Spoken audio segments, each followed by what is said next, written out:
नमस्कारम everyone, सभी का स्वागत है चैनल में। तो दोस्तों, किस प्रकार से मेरी जो स्पिरिचुअल जर्नी है वो स्टार्ट हुई, इस वीडियो में मैं आप लोगों के साथ शेयर करने वाला हूँ। दोस्तों, मैं सबसे पहले आप लोगों को ये बताना चाहता हूँ कि अगर कोई भी इस पाथ पे चल रहा है तो कहीं ना कहीं उसके कुछ पुराने कर्म ऐसे होंगे जिसकी वजह से वो इस दिशा में बढ़ा है। और ऐसा नहीं है कि कोई अचानक से ही इस डायरेक्शन में बढ़ने लगता है। और मेरे केस में भी ये ऐसा ही कुछ है कि मैं अचानक से नहीं इस डायरेक्शन में आया हूँ। लोगों को लगता होगा कि मैं अचानक से ही इस डायरेक्शन में आने लगा, नहीं। तो अगर मैं अपनी बात करूँ तो बचपन से ही मैं एक नटखट किस्म का बालक था और मेरे शरीर में बहुत अधिक ऊर्जा थी। तो टीचर्स मुझे कहते थे कि आप मेडिटेशन करो, मेडिटेशन करो, मेडिटेशन करो। बट मुझे पता नहीं था कि मेडिटेशन होता क्या है। और मैं सीरियसली आप लोगों को बता रहा हूँ कि इतनी एनर्जी थी मेरी बॉडी में, इतनी एनर्जी थी कि आप मुझको शांति से एक जगह नहीं बिठा सकते।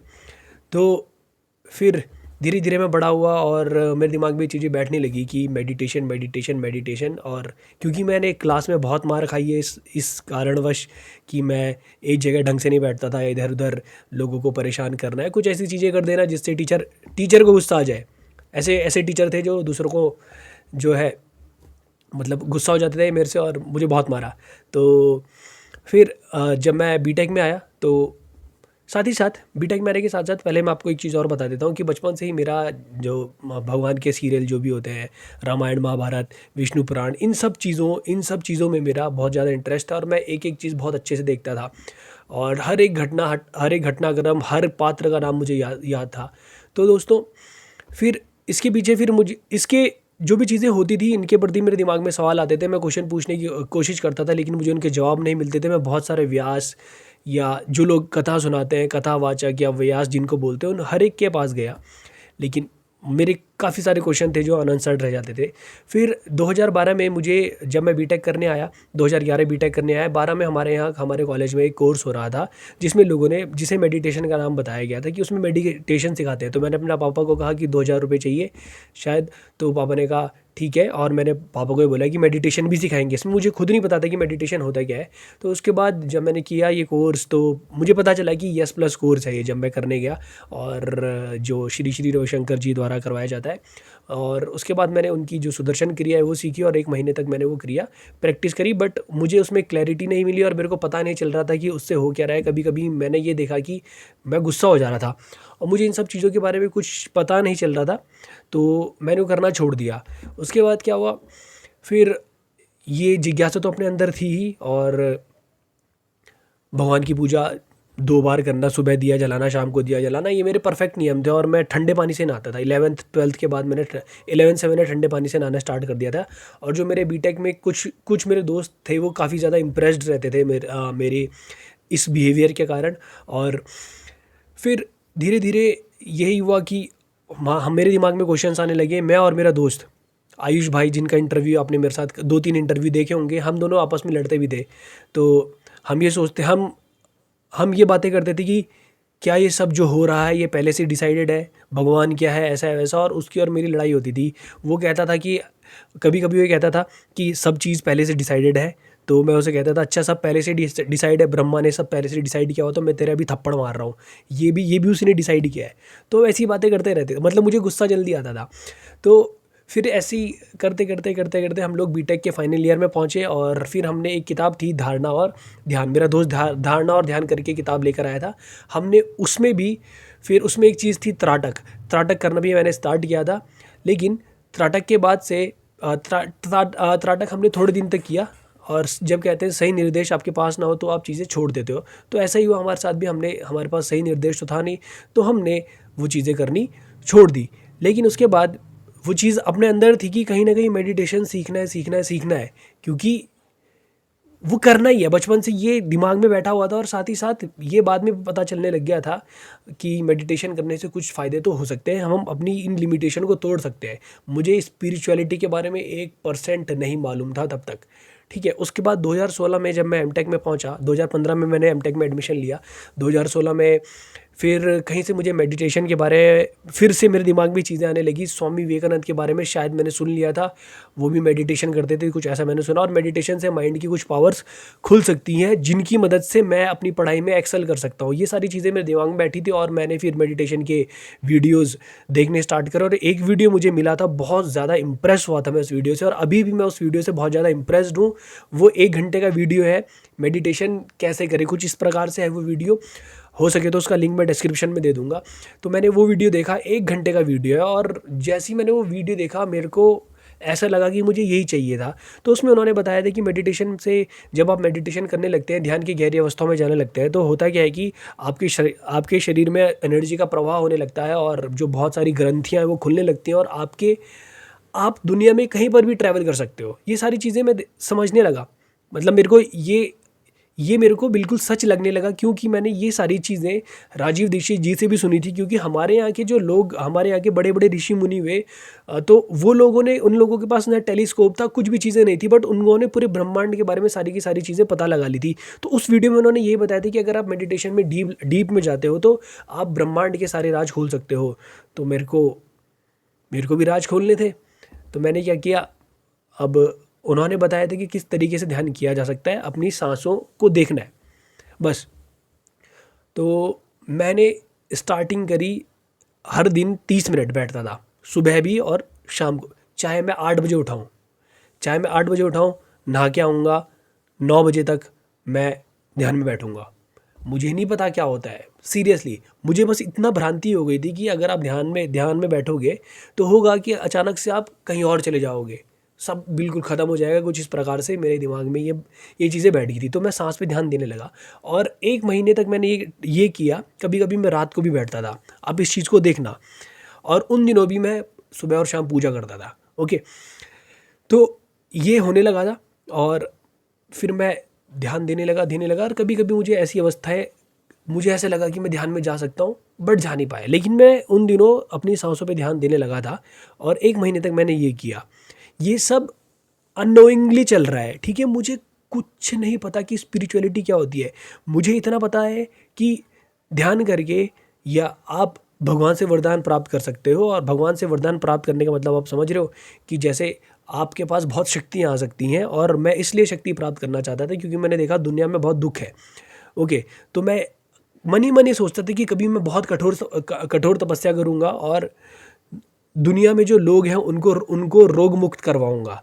और मैं अपने मन में यही सोच लेता था कि जब मैं उन्हें रोग मुक्त करवा दूंगा, तो मुझे इतना पता है कि मान लो कि आपने भगवान से ये वरदान मांग लिया कि सब लोग रोग मुक्त हो गए रोग मुक्त, लेकिन क्या किसी का एक्सीडेंट होना ये आपके हाथ में नहीं है। एक्सीडेंट होना या चोट लगना ये सब आपकी हाथ में नहीं। मैं चाहता था कि इस दुनिया में लोग हॉस्पिटल ही ना जाए, मैं ये ख़त्म करना चाहता था। क्योंकि मैंने बहुत सारी चीज़ें देखी हैं, लोगों को परेशान होता हुआ देखा है मैं हॉस्पिटल में, और मेरी मम्मी की भी काफ़ी तबीयत ख़राब रहती थी। तो ये सारी चीज़ें मैं ख़त्म करना चाहता था। तो इसके लिए भी मैं मेडिटेशन वगैरह करके भगवान से वरदान प्राप्त करना चाहता था। लेकिन कोई बात नहीं, वो सारी चीज़ें उस समय मेरे को ऐसा लगता था कि मैं भी वरदान प्राप्त कर सकता हूँ। लेकिन ये सब मेरे माइंड में मिथ थे। ओके, तो मुझे कुछ पता ही नहीं है लिटरली वर्ड मेडिटेशन करते क्यों है। हमको बस इतना पता था कि लोग मेडिटेशन करके सिद्धियां प्राप्त करते हैं, ये सारी चीज़ें करते हैं। लेकिन फिर दोस्तों, अब आप मुझे कहोगे कि मैं ईशा मेडिटेटर अब बन गया हूँ, और मैं सदगुरु के दिए गए जो भी मेडिटेशन टेक्निक्स है उनको मैं फॉलो कर रहा हूँ। तो मैं आपको एक चीज़ बता देता हूँ, ये बहुत ज़्यादा इंपॉर्टेंट है यहाँ पर बतानी।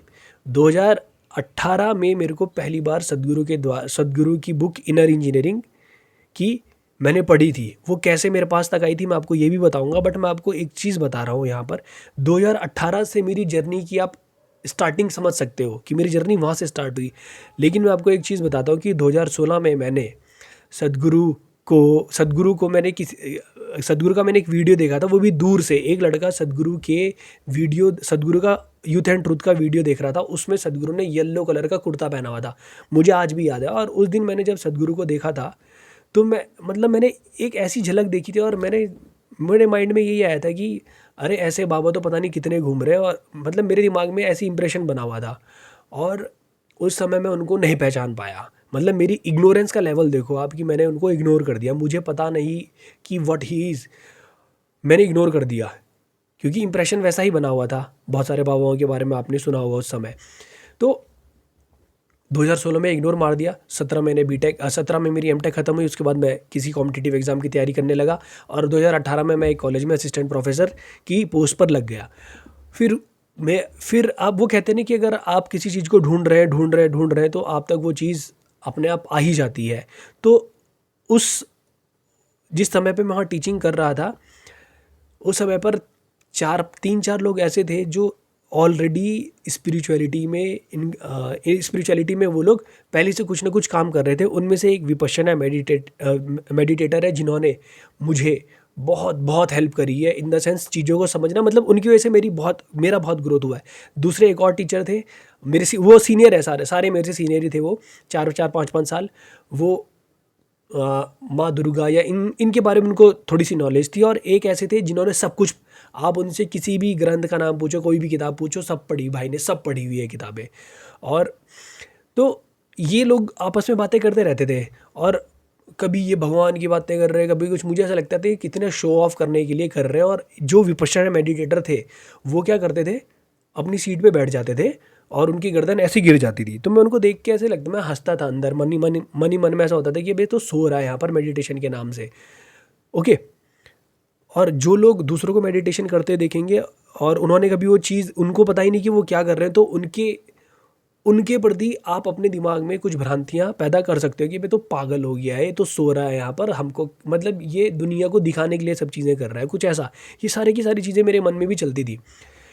तो दोस्तों, अगर उन्हीं दिनों की मैं आपको बात बताऊं, उन दिनों मैं थोड़ा डिटेल में बता रहा हूँ ताकि आप लोग कनेक्ट कर पाएँ, और शायद इसको सुनने के बाद कुछ लोगों के कॉन्सेप्ट क्लियर हो और वो भी चीज़ों को कनेक्ट कर पाए। तो दोस्तों, उन्हीं दिनों कुछ ऐसा था कि मैं शिव जी से बहुत ज़्यादा प्रभावित था, बचपन से ही मुझे ऐसा लगता है। और उन दिनों पता नहीं मुझे बहुत ज़बरदस्त जोश चढ़ा था। मैं हर दिन शिव मंदिर जाता था और जल चढ़ाता था। जल चढ़ाने के साथ साथ मैं सोमवार को दूध चढ़ाता था, और ये सारी चीज़ें मैं करने लगा था। इसके साथ साथ ही उस मंदिर में श्री रघुनाथ की भी मूर्ति थी, माँ दुर्गा की भी मूर्ति थी, और बजरंग बली की भी मूर्ति थी। ये सारी मूर्तियाँ थी। मैं इनके पास भी जाके थोड़ी थोड़ी देर बैठ के कुछ ना कुछ मंत्रोच्चार करता था इनका भी। लेकिन फिर कुछ ऐसा हुआ कि मेरे मन में सवाल आने लगा कि हम मंदिर क्यों जाते हैं, हम दिया क्यों जलाते हैं, सारे के सारे सवाल मेरे मन में आने लगे। मेरे कमरे में भी जो फ़ोटोज़ रखी थी, उनके भी आगे मैं दिया जलाता था। तो ये सारे सवाल मेरे मन में आने लगे। तो ये मैं पंडितों से जाके पूछने लगा, मैं ढूंढने भी लगा इनके जवाब, लेकिन मुझे मिलते ना थे। तो मैं पंडित के पास गया, कितनी बार गया, पंडित जी से मैंने पूछा। वहाँ पर व्यास आते थे कथा करने, मैंने उनसे पूछा 108 का मतलब क्या है, वगैरह वगैरह वगैरह वगैरह। और उन्हीं दिनों में आपको एक और बात बताता हूँ कि मैं माला भी जपने लगा था। ओके, जो जो चीज़ें आप सोच सकते हैं वो मैंने सब करी हैं। ओके, सब करी है। तो माला जपने लगा था मैं, 108 बार ओम नमः शिवाय वाली माला जपना, एक या 3-4 बार करने लगा था मैं ये सारी चीज़ें। तो मैंने सब करके देखा, लेकिन मुझे उनकी निरर्थकता पता चल गई। और पर मेरे मन में एक बहुत इंटेंस इच्छा जागृत होती थी कि मुझे शिव से मिलना है, बस किसी भी तरीके से मुझे शिव से मिलना है। मेरे दोस्त थे, मेरी कई बार बहस भी हुई, और एक दिन हम लोग बाइक से आ रहे थे, तो उससे मेरी बहस हो गई, पता नहीं और बहस में बस उसने मुझे मैंने उससे ये कहा कि मुझे शिव से मिलना है। उसने कहा, भाई ऐसा पॉसिबल है क्या, ऐसा हो ही नहीं सकता। लेकिन मैंने उसको कहा था कि मुझे मिलना है। बहुत ज़बरदस्त इंटेंसिटी थी वो मेरी, मुझको पता है कितनी ज़बरदस्त इंटेंसिटी थी वो। तो 2 या 3 बार ऐसा हुआ है मेरा उसके साथ, मेरे दोस्त के साथ, कि मैंने उसे कहा था कि मुझे मिलना ही है। वो मना करता था, लेकिन मैं उसे कहता था मुझे मिलना है। और शायद ही उसकी वजह से मैं आज यहाँ पर हूँ, जिस आप लोगों के सामने बैठा हुआ हूँ, और अपने चैनल के थ्रू आप लोगों तक चीज़ें पहुँचा रहा हूँ। तो शिव से मिलने की बड़ी इच्छा थी। एक दिन मुझे याद है कि बारिश हो रही थी, और मैं पैदल चलते चलते आ रहा था, और वहाँ से ओम नमः शिवाय का जप करता हुआ आ रहा था। और बहुत बहुत ज़बरदस्त चाहत थी शिव से मिलने की। तो फिर दोस्तों, कुछ ऐसा हुआ एक दिन कि जो मेरे सीनियर्स थे, मेरे साथ जो टीचर्स थे, उन लोगों से मैं क्वेश्चन पूछता रहता था, उनके साथ उनकी बातों में इन्वॉल्व भी होने लगा था। तो थोड़े दिनों के बाद, मेरे सवाल सुनने के बाद, एक जो टीचर थे जिन्होंने सारी किताबें पढ़ी हुई थी, वो वो मेरे पास एक बुक लेकर आए, इनर इंजीनियरिंग, मेरे हाथ में ऐसे दे दी। और जब मैंने वो किताब पढ़नी स्टार्ट, उन्होंने मुझे कहा कि तू ये किताब पढ़ ले, और मैंने बिना सोचे मैंने आज तक कभी कोई किताब नहीं पढ़ी है इस प्रकार की, नॉवेल वगैरह कुछ भी नहीं पढ़ा था। तो मैंने वो किताब पढ़नी स्टार्ट करी, और भाई जब मैं वो बुक पढ़ रहा था तो मुझे ऐसा लगा कि मैं किसी जर्नी का मैं पार्ट हूँ, मैं ट्रैवल कर रहा हूँ। और वो बुक पढ़ते पढ़ते मेरे को खुशी भी हो रही थी, गुस्सा भी आ रहा था, रोना भी आ रहा था, बहुत मिक्स्ड तरीके के इमोशन आ रहे थे मेरे अंदर से। और वो बुक के शायद मैंने एक चैप्टर नहीं पढ़ा था उसमें, जो एनर्जी वाला है, शायद लास्ट में जो चैप्टर आता है एनर्जी या माइंड, में भूल गया। तो एक चैप्टर मैंने उसमें से नहीं पढ़ा था, लेकिन बाकी सारे चैप्टर मैंने पढ़े। और वो किताब पढ़ने के बाद ना मेरे को मेरे सवालों के कुछ जवाब मिलने लगे, और फिर मैंने सदगुरु को सुनना स्टार्ट किया। और दोस्तों असली कहानी अब यहाँ से शुरू होती है। अभी तक शायद आप बोर हो गए होंगे, बट अब असली कहानी शुरू होती है। जितने भी लोग सदगुरु से जुड़े हैं वो शायद मेरी इन बातों से कनेक्ट कर पाएँ। जो चीज़ मैं सदगुरु को सुनने लगा, धीरे धीरे यूथ एंड ट्रूथ सारी की सारी चीज़ें सुनने लगा। फिर सदगुरु, उस समय मैं किसी एग्ज़ाम की तैयारी कर रहा था, गेट के एग्ज़ाम की, तो मुझे अच्छी रैंक लेकर आनी थी। तो सदगुरु से मैंने सुना कि आप भले कितनी मेहनत करते हो लेकिन आपको ग्रेस की ज़रूरत है।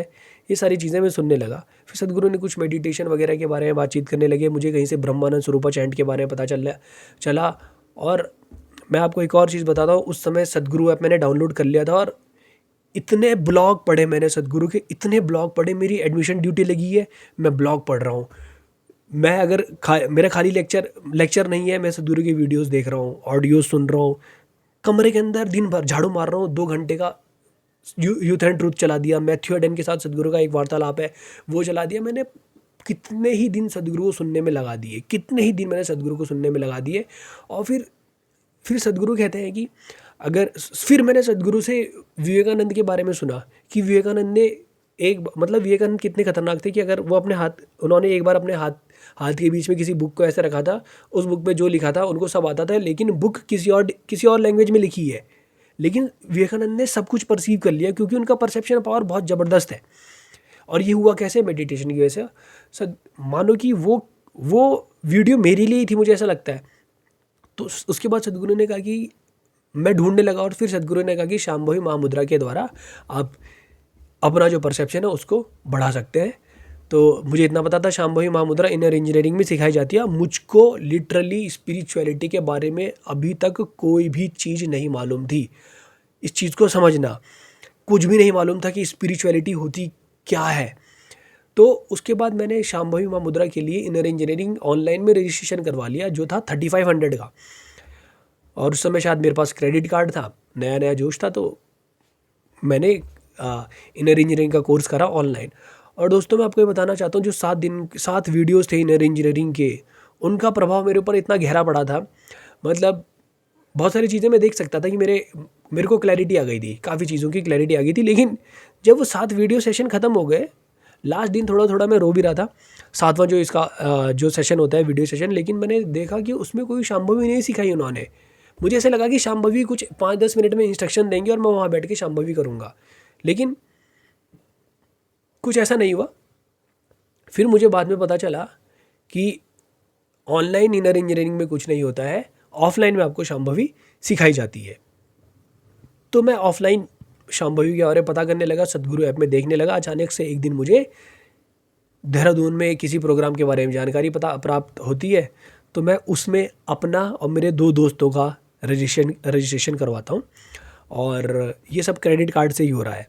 फिर उनका मैंने रजिस्ट्रेशन करवाया, अपना भी रजिस्ट्रेशन करवाया। फिर मैंने शांभवी महामुद्रा में दीक्षा ले ली। और दोस्तों उस समय मैं इतना खतरनाक था, मतलब खतरनाक हो, पागल कहो, जो कहना कहो, कि मैं ईशा क्रिया करता था।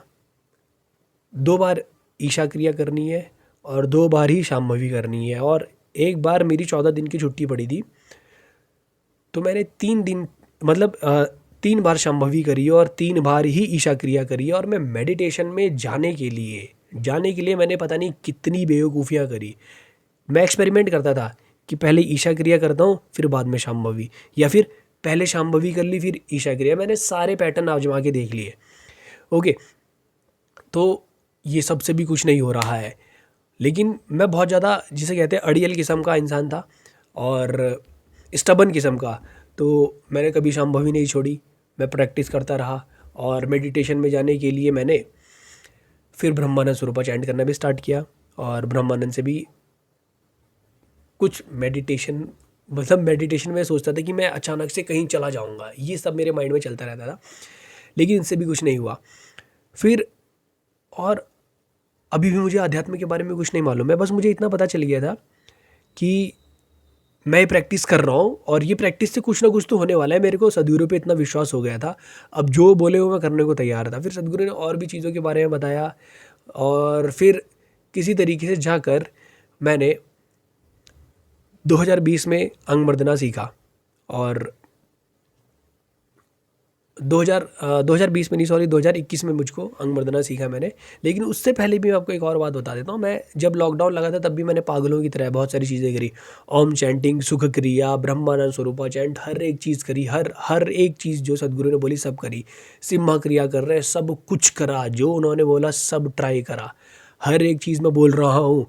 रात को सोते हुए सदगुरु का एक वीडियो है यूट्यूब पे, हाउ शिवा कॉन्कर्ड डेथ।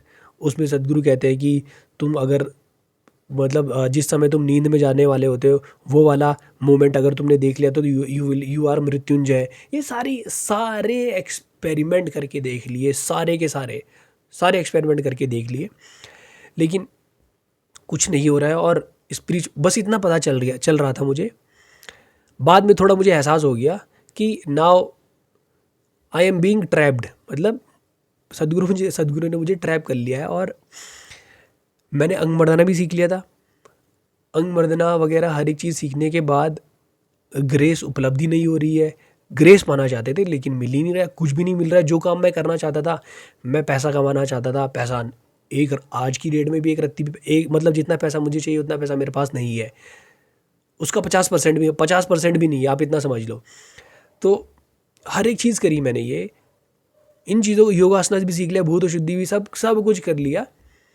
लेकिन इनसे मुझे केवल आप इतना कह सकते हो कि मेरी थोड़ी सी ग्रोथ हुई है स्पिरिचुअलिटी में, लेकिन जो काम मैं करना चाहता था वो मैं नहीं कर पाया। और ये सारी चीज़ें मैं एनालाइज करने के बाद इतना समझ गया कि I was like trapped, he has trapped me, मतलब मुझे फंसा लिया। लेकिन आप इसको निगेटिव सेंस में मत लेना, ये मेरे जीवन का सौभाग्य है कि उन्होंने मुझको एक के बाद एक रास्ता दिखाया, पकड़ा और फिर कहा पहले इनर इंजीनियरिंग कर, इनर इंजीनियरिंग के बाद अंग मर्दना कर, अंग मर्दना के बाद योगासनास कर, भूत शुद्धि सीख ली, अब शून्य सीख लिया, इसके बाद मैं बीएसपी और संयमा तक जाऊंगा। ओके। और अब इसी के बीच आप ये देखना कि मुझे स्पिरिचुअलिटी के बारे में अभी भी कुछ, खैर अब पिछले 1-1.5 साल से तो मेरे काफ़ी कॉन्सेप्ट क्लियर हो गए हैं। उससे पहले क्या था कि मेरे साथ जो विपश्यना मेडिटेटर थे, विपश्यना मेडिटेटर के साथ ना मेरी बातचीत होती रहती थी। वो पहले भगवान शिव को बहुत मानते थे, बहुत ज़्यादा मानते थे, व्रत रखते थे, हर एक चीज़ करते थे। लेकिन उसके बाद उन्होंने सब कुछ छोड़ा और गौतम बुद्ध के द्वारा दिए गए जो मार्ग है उस पर वो चलने लगे। क्योंकि जिस तरीके से उन्होंने भगवान शिव को प्राप्त करने की कोशिश करी या कुछ करा, वो सब गलत तरीके थे और उनके पास कोई सही टेक्नोलॉजी नहीं थी जिसके थ्रू वो उन चीज़ों को प्राप्त कर सके। लेकिन जब उन्होंने पहली बार विपश्यना के शिविर में गए तो उनको जो चाहिए था वो मिल गया वहाँ पर। तो उनसे मेरी बातचीत होती रहती थी और उनके साथ बातचीत करते करते ही मेरे कॉन्सेप्ट क्लियर होने लगे। मैं तब तक यही समझता था कि सिद्धि प्राप्त मतलब मेडिटेशन का मतलब सिद्धियां प्राप्त करना है, लेकिन धीरे धीरे मेरे कॉन्सेप्ट क्लियर होने लगे कि भाई ऐसे ऐसे मुक्ति मिलती है, ये सारी चीज़ें होती हैं। उनके साथ बातचीत करते मेरे कॉन्सेप्ट खुलने लगे। मैंने डेथ इनसाइड एन स्टोरी भी पढ़ी, 2020 में रिलीज़ हुई थी ये। इसको पढ़ने में मुझे 3-4 महीने लग गए थे। धीरे धीरे पढ़ी मैंने, कर्मा पढ़ी, आदि योगी वाली बुक पढ़ी। धीरे धीरे करके मेरे कॉन्सेप्ट क्लियर होने लगे कि भाई स्पिरिचुअलिटी असली में है क्या, असल में क्या है। और उन्हीं दौरान देखो, जो लॉकडाउन का समय था, अब इसको समझना, 2020 तक मेरे कॉन्सेप्ट क्लियर हो गए थे। लॉकडाउन का जो समय था उस समय पर मैंने सदगुरु के सदगुरु के यहाँ ईशा योगा सेंटर में जो ब्रह्मचारी हैं, मैंने उनके सब के इंटरव्यू पढ़ डाले। यूट्यूब पे एक वीडियो चैनल है कंटेम्प्ररी गुरु, उस पर ब्रह्मचरीज के इंटरव्यूज़ अपलोडेड है, मैंने वो सब पढ़े और वो पढ़ने के बाद मुझे पता चला कि व्हाट ही इज़, और मैं रोता रहता था, आंसू आते रहते थे। और जब सदगुरु श्री ब्रह्मा की मैंने डॉक्यूमेंट्री देखी, मतलब जब मैंने वो डॉक्यूमेंट्री देखी ना, मुझको सब फीके लगने लगे, सब के सब फीके लगने लगे।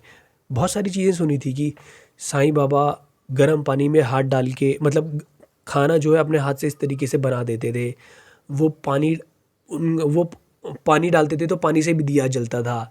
ऐसी अनेकों चीज़ें मैंने सुनी थी, बहुत सारी चीज़ें सुनी थी। लेकिन जिस दिन मैंने सदगुरु श्री ब्रह्मा की डॉक्यूमेंट्री देखी,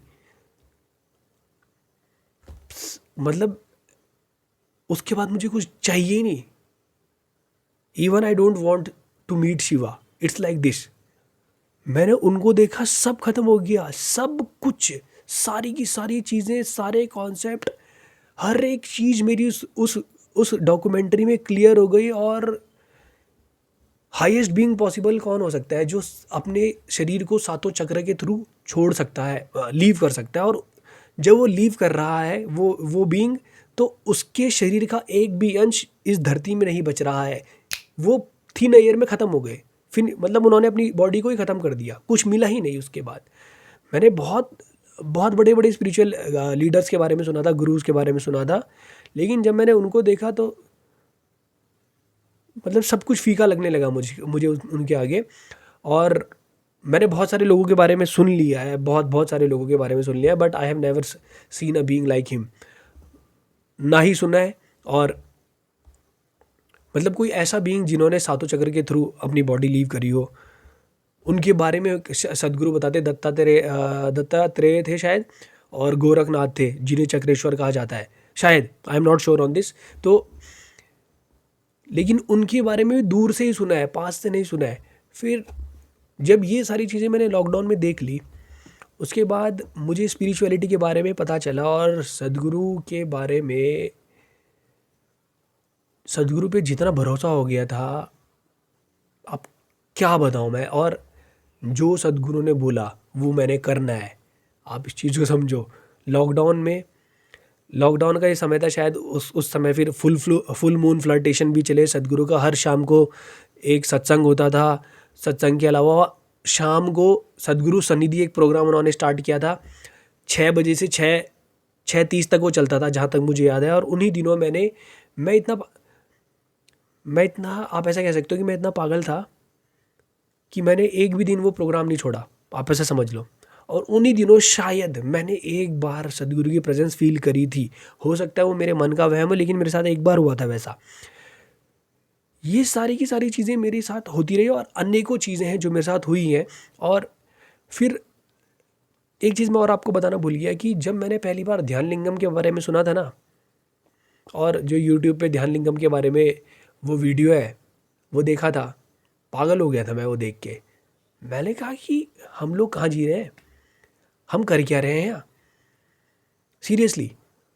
फिर उसके बाद से ना मेरे को ध्यान लिंगम का चस्का चढ़ा था। और आप मेरी पागलपंती देख सकते हो कि मैंने ध्यान लिंगम का यंत्र ऑर्डर करवाया था। मुझे ध्यान में जाने की बड़ी बड़ी इच्छा थी। मैंने ध्यान लिंगम यंत्र ऑर्डर कराया, मेरे पास पैसे नहीं थे, मैंने अपनी ईपीएफ से पैसे निकाले, ध्यान लिंगम ऑर्डर किया, यंत्र ऑर्डर किया। यंत्र के आगे मैं बैठता था और मुझे साफ साफ पता चल गया था कि ये आपको ध्यान में ले जाने के क्षमता रखता है। वो छोटा सा यंत्र, उसके पास जाके मेरी ब्रीदिंग की जो पैटर्न थे वो चेंज हो जाते थे, लंबी लंबी सांसें लगती थी। मैं हर दिन 30 से 40-45 मिनट वहाँ बैठने लगा। मेरी मम्मी ने भी मुझे कभी नहीं रोका, मतलब वो सपोर्ट ही था। उन्होंने बस मुझे एक ही चीज़ बोली कि तू पैसा कमा ले, और मतलब जो अपने आप को अच्छी तरीके से सेटल कर ले, तो उसके बाद तुझे जितनी देर ये करना है तू कर सकता है। आज भी मेरे को यही बोलते हैं। तो लेकिन आई डोंट नो, मैंने ये सारी चीज़ें मैंने करी यार। मैं अब आप ये कहोगे कि पैसा कमाने के लिए मैंने क्या किया। मैंने चित्त शक्ति मेडिटेशन करके देखा, कल्प वृक्ष मेडिटेशन करके देखा, हर एक चीज़ करके देखा। और लेकिन मेरे को नहीं पता है मेरे साथ क्यों नहीं हुआ जो मैं करना चाहता था। और मैंने शिवांग साधना करी, भैरवी साधना करी, हर एक चीज़ जो सदगुरु ने बोली मैंने करने की कोशिश करी, ब्लाइंडली मैंने फॉलो करा। ब्लाइंडली फॉलो करो। सदगुरु ने एक बार, मैंने सदगुरु का वीडियो देखा था, उसमें सदगुरु ने कहा था कि अगर आप 24 घंटे ब्रह्मानंद स्वरूपा चैंट कर पाए तो यू कैन गो देयर, ठीक है, यू विल बी लिबरेटेड, इस तरीके से कुछ। तो हाँ, उस वीडियो में बताया गया कि it can take you there. तो मैंने ये करना स्टार्ट कर दिया था, ब्रह्मानंद स्वरूपा चैंट, पागलों की तरह जिसे कहते हैं। तो मैं 1-1 घंटे तक ये करने लगा, लेकिन उन दिनों मेरे को कुछ परेशानी होगी, मेरे यहाँ पर पेन होने लगा ब्रह्मानंद स्वरूपा चैंट की वजह से। और आज की डेट में भी 3-4 साल होने वाले, मैं ब्रह्मानंद स्वरूपा चैंट कर नहीं पाता हूँ, चैंट कर ही नहीं पाता हूँ, इतना ज़्यादा सेचुरेट हो गई थी मेरी बॉडी उससे। तो मेरी जर्नी कुछ इस प्रकार से रही, और यही है मेरी पूरी जर्नी। मैंने ये देखा कि आप दो चीज़ें हो सकती हैं, या तो आपके मन में कुछ जानने की इच्छा है तो आप इस पाथ में बढ़ते हो, या फिर आप स्पिरिचुअलिटी में आते किसी और वजह से हो, लेकिन आपका उद्देश्य ही बदल जाता है। अब मेरे साथ ये दूसरा वाला केस है कि मुझे कुछ आइडिया नहीं था स्पिरिचुअलिटी क्या होती है, कुछ भी आइडिया नहीं था, बट मेरे अंदर एक आग थी शिवा से मिलने की, और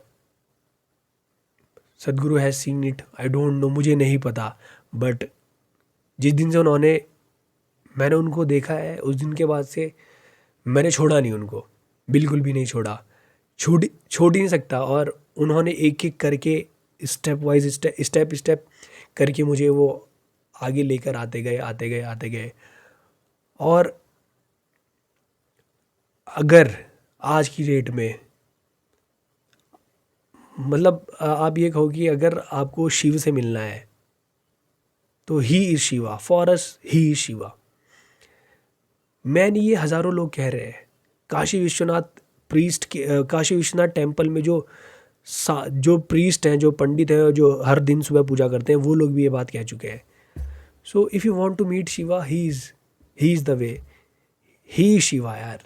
वो कहते हैं कि शिवा इज़ माई 50% पार्टनर, और कहते हैं there is no difference between me and him. Yes, there is no difference between him and him. तो अगर किसी तरीके से आप उनके कांटेक्ट में आ गए हैं, he will never leave you. पहली चीज़ तो आप इतना समझ लेना, वो आपको नहीं छोड़ेंगे, हो ही नहीं सकते कि वो आपको छोड़ दे। हाँ, आप ज़बरदस्ती छोड़ के जाना चाहते हो। एक चीज़ और समझ लेना, बहुत सारे लोग ऐसे हैं जो शांभवी में इनिशिएट होने के बाद किसी और मेडिटेशन प्रैक्टिस में चले जाते हैं, तो आप ये मत समझना कि वो आप अपने आप जा रहे हो। ओके, इस चीज़ को भी समझ लेना। बहुत सारे लोग इसे हल्के में लेंगे, बट यू डोंट, जब आप आगे अपने पाथ में चलोगे तब आपको रियलाइज़ होगा कि आपको गाइड किया गया। मेरे साथ जो विपश्यना मेडिटेटर थे, मुझे अभी भी ऐसा लगता है कि वो मेरे को, क्योंकि जिस रूम में मैं बैठा उसी रूम में वो भी बैठे, और हम दोनों, वो अपने ध्यान में बैठते थे, मुझे ध्यान करना नहीं आता था। अब मुझे शून्य में इनिशिएट हुआ हूँ, लेकिन जब मैं संयमा में इनिशिएट हो जाऊँगा तब मुझे असली में पता चलेगा कि करते क्या है।